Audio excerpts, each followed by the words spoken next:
Ok, estamos aquí en una especial entrevista con Michael Graves, esta leyenda del punk y de la música que desde los 90 nos brindó un par de discos muy especiales y vamos a hablar un poco de su trayectoria. Está esta belleza del Famous Monsters también por aquí, Yes, y el American Psycho, y también con otros clásicos, por supuesto, de Misfits. Se llegó el día ahora en noviembre, ¿no? 14, hoy en Bogotá y el 15 mañana en Medellín. So Michael, after 11 years, man, in Medellín, you were in Bogota a couple of times more. You're finally resuming this tour, and it's a quarter of a century, 2025, and it's so amazing to have you here and still, singing those classics and bringing the energy to our country with your music.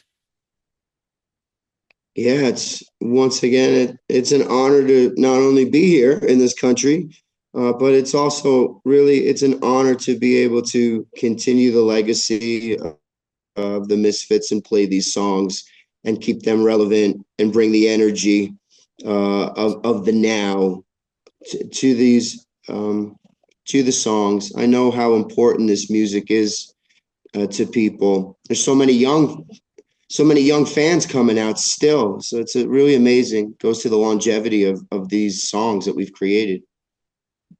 Oh, it's incredible. Yes, it is. Él nos habla que es todo un honor tener entonces estas canciones todavía, que tiene un legado muy importante. Es una relevancia que todavía se siente tener estas canciones y la energía que proyectan, y que es muy importante tener fans también nuevos en la actualidad viendo estos shows. Okay, man, health-wise, how do you feel now in 2025? Everything around you. Well, I mean, personally, my health is really has never been better. There's a longer story to what I've been through the past couple of years, but I'm almost back to 100% health. I feel great. I've never been enjoying myself more than I am now on stage. It's just a really great time. I'm thankful to God for everything that I have. I'm so happy to be here. I'm so happy to be healthy. Ok, le preguntamos entonces cómo se siente de salud ahora, porque hubo en el pasado algunos percances, y nos dice que nunca se ha sentido mejor, que ya está casi que al 100% en toda su actitud y que nunca se ha sentido mejor para estar entonces en el escenario, que está muy feliz de estar saludable y lo agradece. Ok, vamos también entonces a hablar un poquito del impacto del horror punk en la actualidad y a ver qué se siente y qué ideas nos dice de cómo está esto moviéndose en este momento. What about the impact of horror punk nowadays? Let's talk a little about it because even Hollywood has these movies now of Frankenstein with Guillermo del Toro. We have some Dracula version recently, Nosferatu last year. It's very relevant, the horror now nowadays. Yeah, sure. I mean, especially in American culture, it's always been there. It's always been a way. That art form has always been a way to express, um, human human anxieties, world fears. It's a very still, since the very start of Hollywood and entertainment in America, it's always been a very potent way of expression. And what the Misfits did, and what I learned through the Misfits, is how to do that through music. Le preguntamos entonces acerca de cómo se sentía que ahora hay tanto material, pues, del horror, no solo en el punk, sino también en el cine, en Hollywood, con versiones de Nosferatu, de Frankenstein y Drácula y todo esto. Y nos dice que es una forma de arte muy destacada de la cultura americana. Expresa muchas ansiedades del ser humano y muchos miedos del mundo. Y que Hollywood, pues, comenzó con este tipo de entretenimiento y es algo muy poderoso. Y Misfits lo ha tocado y transformado en la música. Okay. Have you had some kids or people approaching you about it, like the new generations you're talking about, and thanking you to continue the legacy of the Misfits and these albums? Yeah, yeah, very much so. Um I'm constantly surprised at the young people that continue to come to the shows.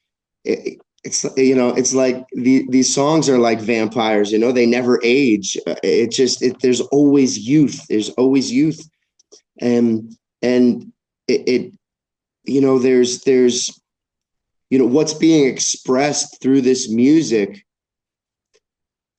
finds itself impactful to young people. And so absolutely it inspires me to continue, because these songs came from inside me when I was young. you know I understand what everyone's going through, no matter who you are or where you're from. We're all going through something. We're all humans. Doesn't matter who we are or what we are, right? Love is love and hate is hate, pain is pain.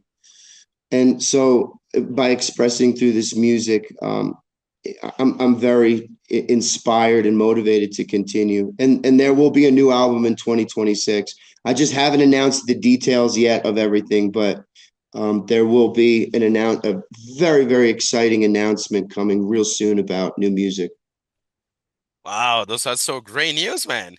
Badass. Le preguntamos acerca del acercamiento de las nuevas generaciones, que lo decía él, hacia estas canciones y que él se siente sorprendido, pero también nos dice que ellas son como vampiros. Estas canciones nunca envejecen y siempre traen un contexto de lo que se expresó en su época. Él las compuso cuando era muy joven y que dice que todos pasamos por algo, algún sentimiento. El amor es amor, el odio es el odio y el dolor es dolor, pero ahí siguen. Y nos tiene noticias acerca de un nuevo álbum en el 2026.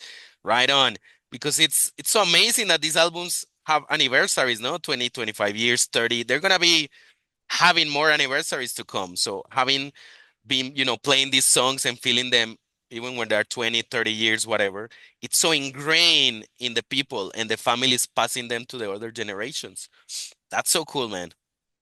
Yeah, it's true. I've met a lot of fathers who have brought their sons, and yeah, generations of fans, generations of people. And also, I think that it's important to say that, I know that there's sort of a darkness that comes with this music. There's an Mhm. expression of darkness, but what I see, especially in the past, almost 5, 10 years now, there's been this trend where the hope and the light part of all this is really starting to shine through. Because when you come to a Michael Graves show, it's just such a good time. Everyone is smiling and having such an excellent time and singing and dancing. It's very church-like, and it's really, really excellent. It's really amazing. That's so cool. That is the value people understand, outside the music to like this music is not about the negativity, but actually sharing.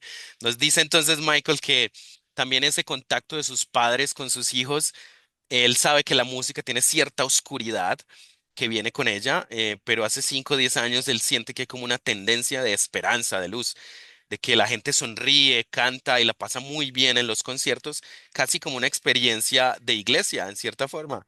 So yeah, that's very ironic, no? The church experience versus the darkness of the songs and this material, but absolutely. Okay, maybe to start like finishing here. The world situation and politics is very crazy. La situación política mundial es muy loca. Eh, Creo que en este momento el entretenimiento nos saca también de todo eso. I think this sort of entertainment and vibe in concerts like yours really remove people out of the shitty, ordinary, dark, tragic news the world is suffering. What can you tell us a Yeah, little about it? That entertainment aspect, like, of course. I mean, I agree. Music has always been that. Music is an incredibly powerful force.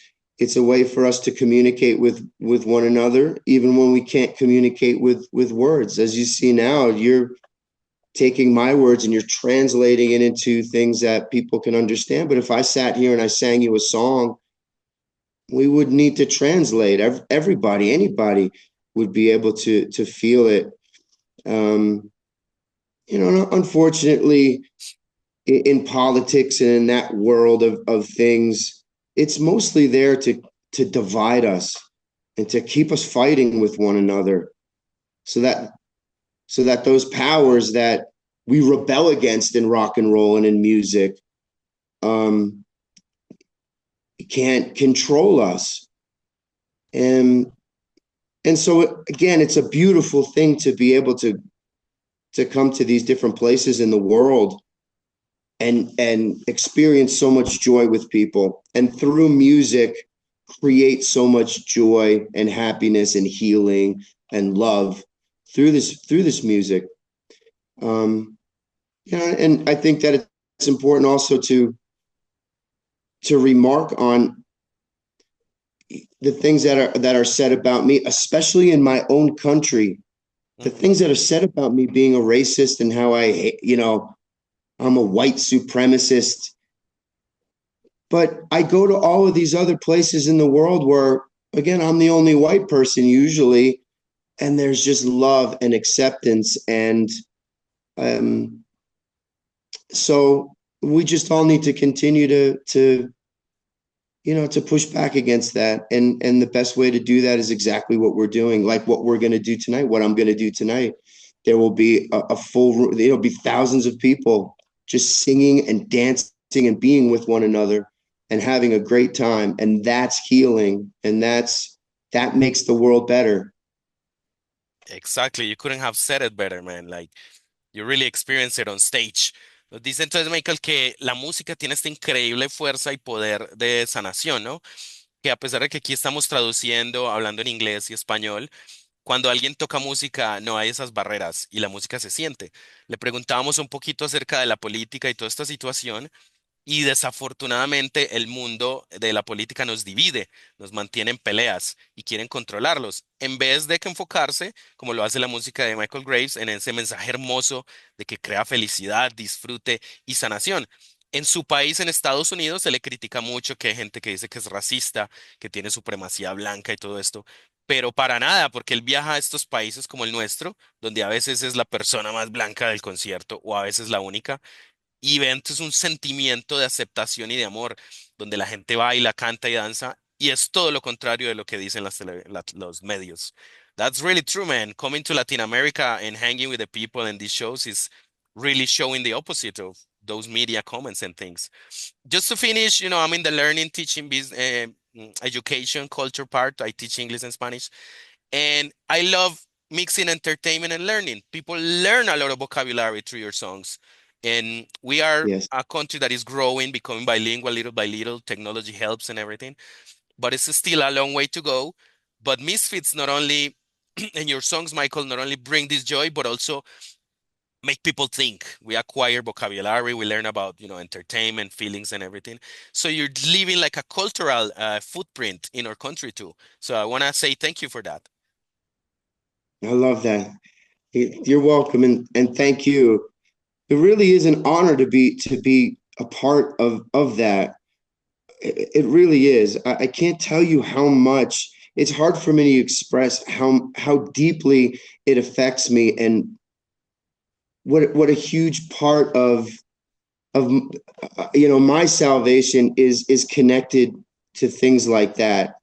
And I'm so thankful. I'm so thankful. I'm so glad.